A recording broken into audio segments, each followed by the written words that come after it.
안녕하세요.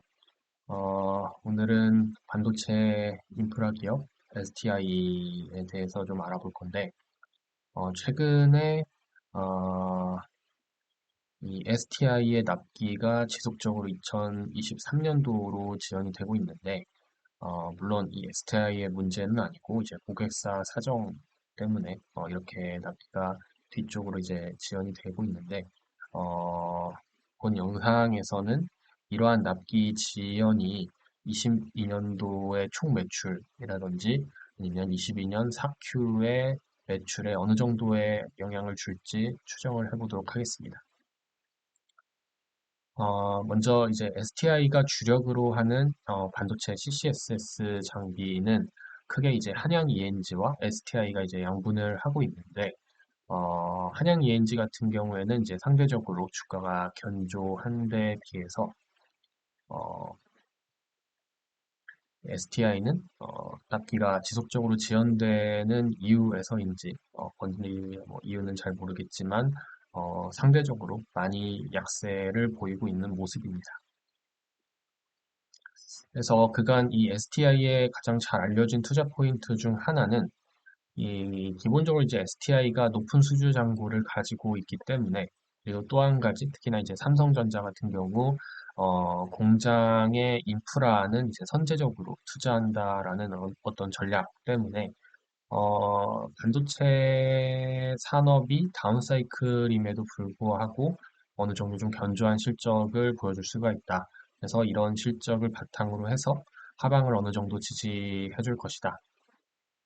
이런 어떤 하방을 지지해주는 가운데에 반도체 재고가 좀 정상적으로 정상화가 되고, 그다음에 반도체가 이제 하락 사이클에서 이제 업 사이클이 왔을 때 좀 주가 상승을 기대하는 그런 것이 이제 투자 포인트 중 하나였습니다. 그러니까 어떤 견조한 실적을 바탕으로 하방이 지지되는 상태에서 반도체 하락 사이클을 좀 견디고 이 반도체 업 사이클을 좀 기다려 보자. 라는 게 이제 STI의 어떤 투자 포인트 중 하나였는데, 그런 투자 포인트가 무색하게 상당히 조정이 많이 발생이 된 상황입니다.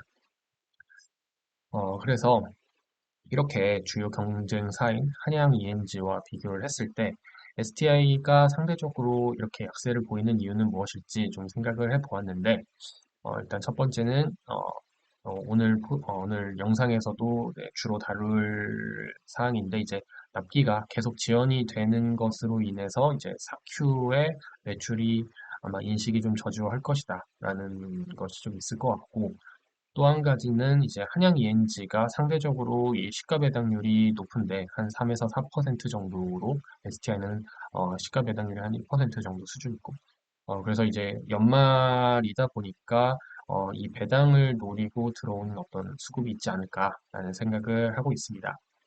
다만 이 배당 관련한 것은 오히려 이제 배당락 이후에는 한양 ENG한테 좀 불리하게 작용을 할 수도 있으니까 이거는 좀 넘어가고, 이 첫 번째 것, 이제 납기 지연으로 인한 매출 인식이 얼마나 저조할 것인가. 그러니까 보통 원래 기존에는 22년도에 계약이 다 완료가 되고 그 계약금을 다 받을 것으로 예상이 됐었는데, 이제 하나 둘씩 22년도에 이 계약이 끝나는 게 아니라 뭐 23년도 혹은 24년도까지 이 납기가 좀 지연이 되는 모습 때문에 어느 정도의 매출이 저조하게 나타날 것인지 이런 것을 좀 추정을 해 보았습니다. 그래서 이제 간략하게 좀 정리를 해 봤는데, 보시면은 이 STI에서 이제 납기 지연된 어떤 공시가 뜬 것은 다음 네 가지 정도입니다. 이제 대전지방조달청, 뭐 STI 어드밴스, 그다음에 삼성전자 두 개 이렇게 되어 있는데, 뭐 시작은 뭐 동일하고 기존 납기는 22년도에 다 끝나는 걸로 되어 있었는데, 최근 공시에서는 이제 23년도라든지 24년도까지 이제 납기가 지연돼 있습니다. 그래서 이 지연된 납기가 어느 정도의 악영향을 미쳤을까라고 판단을 해봤을 때, 일단 기존에는 이제 이 전체 계약금이 2022년도까지 다 매출로 인식이 됐을 거고, 이제 4Q에도 한 요 정도만큼의 매출이 인식이 됐을 거라고 이제 예상이 됐었는데 이제 이 납기가 지연이 되면서 이런 식으로 바뀌었습니다. 그래서 22년도까지 한 요 정도 금액으로 그다음에 22년도 이후에서는 요런 금액. 그러니까 한 1,600억 정도의 어떤 금액이 거의 절반 정도 수준으로 이제 22년도 그리고 22년도 이후로 이렇게 절반으로 이렇게 쪼개져서 매출이 인식이 될 것 같다라고 추정이 됐었고요. 그래서 사큐만 좀 쪼개서 보면은 원래는 한 1,200억 정도의 수준의 어떤 매출이 한 600억 정도로 한 600억 가량 이제 감소한 것으로 좀 추정이 됐습니다. 그래서 일단 이렇게 추정을 한 기본적인 가정은 이제 계약일 경과에 따라서 매출 인식이 선형적으로 이제 들어간다. 어, 예를 들어 이제 100억짜리 만약에 100일 기간 동안 100억짜리 계약을 했다면은 이제 하루에 1억씩 매출이 인식이 된다고 가정을 하고 이것들을 이제 계산을 한 겁니다. 그래서 납기가 이제 지연이 되면은 그만큼 매출 인식이 좀 지연될 거니까 뭐 이런 식으로 나오게 되겠고요. 그래서 결과적으로 말씀을 드리면은 납기가 지연된 이 4개의 계약에서 원래 22년 4분기에 인식될 매출은 한 1,200억 정도였지만은 이렇게 납기가 변경된 이후에는 한 625억가량만 4분기에 인식이 된다라고 보시면 될 것 같습니다. 기본적으로 이제 STI의, 그러니까 일반적인 수준에서 이제 STI의 분기 매출액이 약 1,000억 수준임을 감안하면은, 이 정도 수치는 상당히 큰 수치라고 보여지긴 합니다.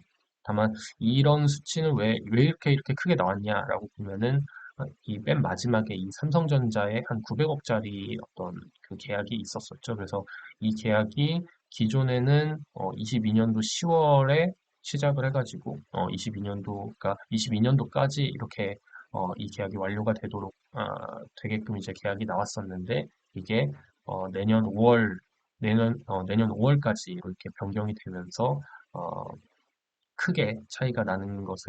크게 차이를 만들어냈다고 보시면 될 것 같습니다.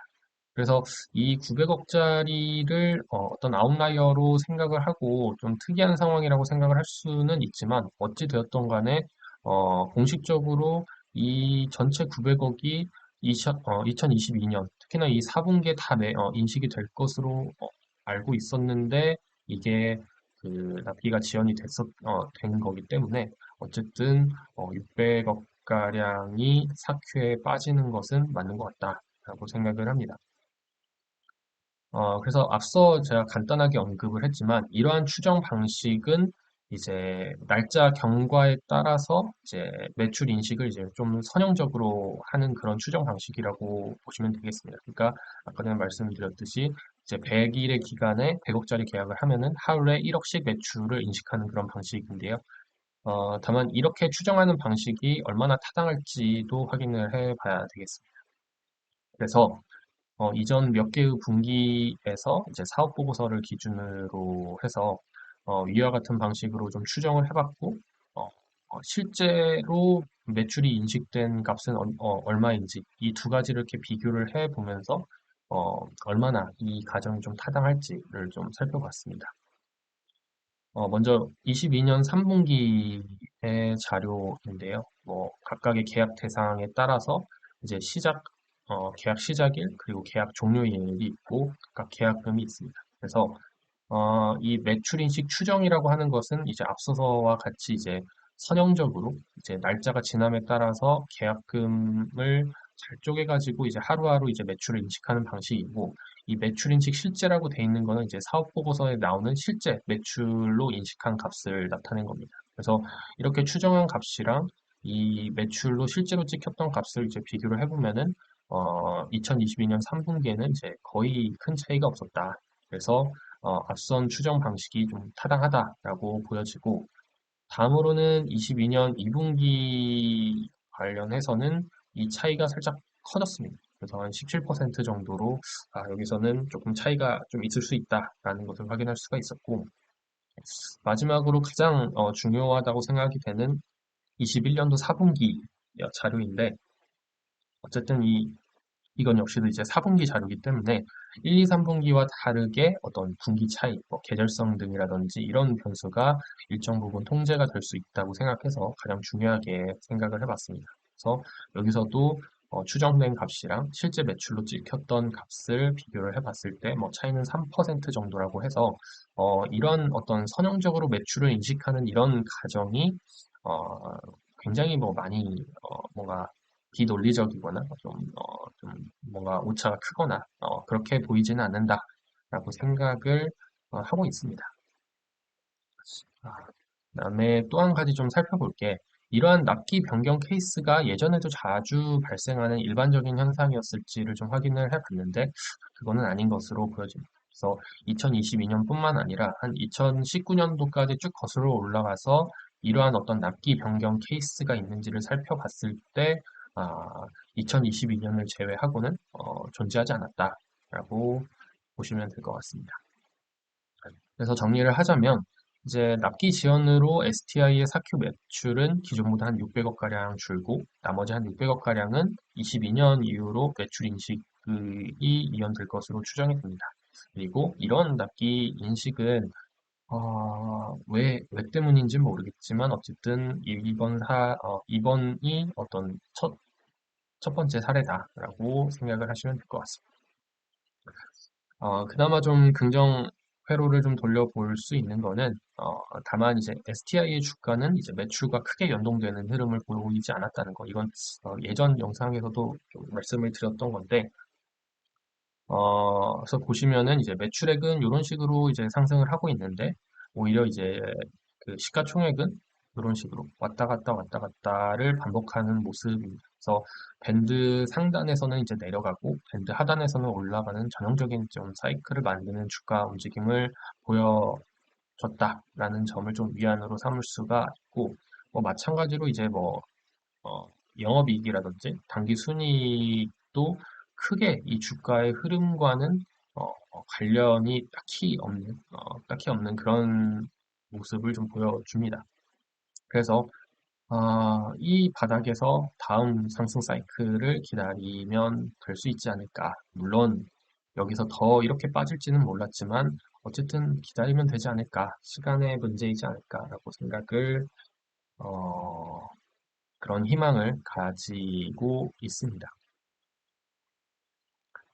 네, 여기까지고, 어, 원래는 이제 개인적인 어떤 그 노트에다가 정리를 했는데, 블로그로 좀 자료를 정리를 해서, 나중에도 참고를 하실 수 있도록, 좀 블로그로 정리를 좀 해봤습니다.